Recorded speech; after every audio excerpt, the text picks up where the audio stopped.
மற்றும் ஒரு அண்மை செய்தி. சென்னையில் 7 வயது குழந்தையை கொலை செய்த தந்தை சதீஷை சிறையில் அடைக்க நீதிபதி உத்தரவு பிறப்பித்திருக்கிறார். மனைவியுடனான தகராறில் குழந்தையை கொன்ற வழக்கில் ஆலந்தூர் நீதிமன்றம் இந்த உத்தரவை பிறப்பித்திருக்கிறது. சென்னையில் 7 வயது குழந்தையை கொலை செய்த தந்தை கைது செய்யப்பட்டிருந்தார். இந்த நிலையில் நீதிமன்றம் தந்தையை சிறையில் அடைக்க தற்போது உத்தரவு பிறப்பித்திருக்கிறது. கணவன் மனைவியிடையே ஏற்பட்ட தகராறில் தந்தை குழந்தையை கொலை செய்த நிலையில் அவர் கைது செய்யப்பட்டிருந்தார். இந்த நிலையில் அவரை சிறையில் அடைக்க தற்போது நீதிமன்றம் உத்தரவு பிறப்பித்திருக்கிறது.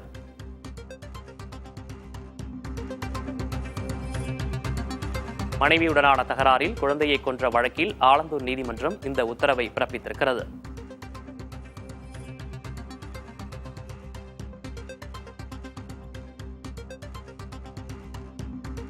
இது தொடர்பான கூடுதல் விவரங்களை செய்தியாளர் அன்பரசனிடம் கேட்கலாம். அன்பரசன், விரிவான விவரம். சென்னை பரங்கிமலையில் 7 வயது சிறுமியை கொலை செய்த சம்பவத்தில் அவரது தந்தை சதீஷ்குமாருக்கு 15 நாட்கள் நீதிமன்ற காவல் அளித்து தற்போது ஆலந்தூர் நீதிமன்ற மகிழா நீதிமன்ற நீதிபதி தீபிகா அவர்கள் உத்தரவிட்டிருக்கிறார்கள். குறிப்பாக சென்னை பரங்கிமலை பகுதியில் உள்ள தனியார் ஓட்டலில் தனது 7 வயது மகள் ஸ்டெஃபி ரோஸ் என்பவரை நேற்று காலை அவரது தந்தை சதீஷ்குமார் என்பவர் கழுத்தை கத்தியால் அறுத்து கொலை செய்தார். தனது மனைவியுடன் ஏற்பட்ட தகராறில் தனது 7 வயது குழந்தையை கொடூரமாக அறுத்து கொலை செய்துவிட்டு தானும் தற்கொலைக்கு முயன்ற சம்பவம் பெரும் பரபரப்பை ஏற்படுத்தியிருந்தது. இந்த நிலையில் தான் குழந்தையை மீட்ட போலீசார் உடனடியாக குரோம்பேட்டை அரசு மருத்துவமனைக்கு அழைத்து சென்ற போது அவர் ஏற்கனவே உயிரிழந்துவிட்டதாக தெரிவித்ததன் அடிப்படையில் அவரது தந்தை சதீஷ்குமாருக்கும் கழுத்தில் காயம் ஏற்பட்டிருந்ததால் அவர் உடனடியாக ராயப்பேட்டை அரசு மருத்துவமனையில் அனுமதித்து பின்பு இந்த வழக்கை கொலை வழக்காக மாற்றம் செய்து அவரை நேற்று கைது செய்திருந்தனர். இந்த நிலையில் தான் தற்போது ராயப்பேட்டை அரசு மருத்துவமனையில் அனுமதிக்கப்பட்டு சிகிச்சை மேற்கொள்ளப்பட்டு வரும் 7 வயது சிறுமியின் தந்தை சதீஷ்குமாருக்கு சிகிச்சை அளிக்கப்பட்டு வருகிறது. இந்த நிலையில் அவரை சிறையில் அடைப்பதற்கான பணிகள் இன்று காலை முதல்